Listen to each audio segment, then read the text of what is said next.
Okay ఉదయమే 5:30-6 గంటల ప్రాంతంలో ఒక విషాదకరమైనటువంటి వార్త వినడం చాలా బాధ అనిపించింది.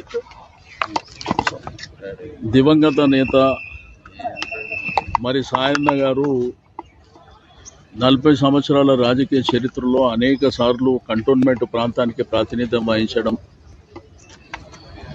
ఆయన లాస్ట్ టైం ఆరోగ్యరీత్యా పోయిన సంవత్సరం మరణించినటువంటిది. ఇప్పటికి సంవత్సరం 3 రోజులు అవుతుంది. మొన్ననే వారి యొక్క వర్ధంతి కూడా చేపట్టడం జరిగింది.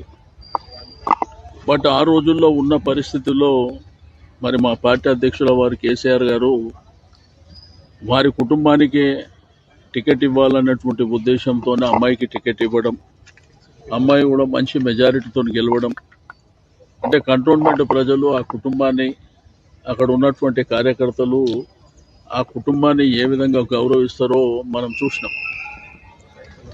బట్ ఉదయం ఇటువంటి సంఘటన జరగడం, చిన్న వయసు అమ్మాయి, ఎంతో భవిష్యత్తు ఉంది. భవిష్యత్తులో మరి ప్రజలకు కానివ్వండి విశేషమైనటువంటి సేవలు అందించేటువంటి అవకాశం.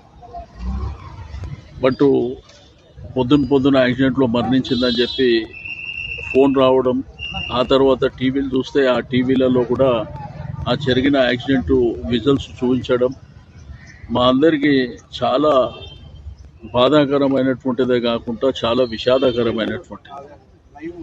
ఇటువంటి సంఘటన జరుగుతుందని చెప్పి మనం ఎవరం కూడా ఊహించినటువంటిది కాదు.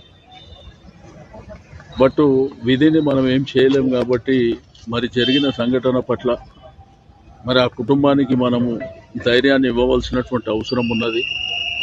ఆ భగవంతుడు ఆ కుటుంబానికి అన్ని విధాలుగా ధైర్యాన్ని ప్రసాదించాలని కోరుకుంటూ మరి కొద్ది క్షణాల్లో డెడ్ బాడీ ఇక్కడికి రావడం జరుగుతుంది.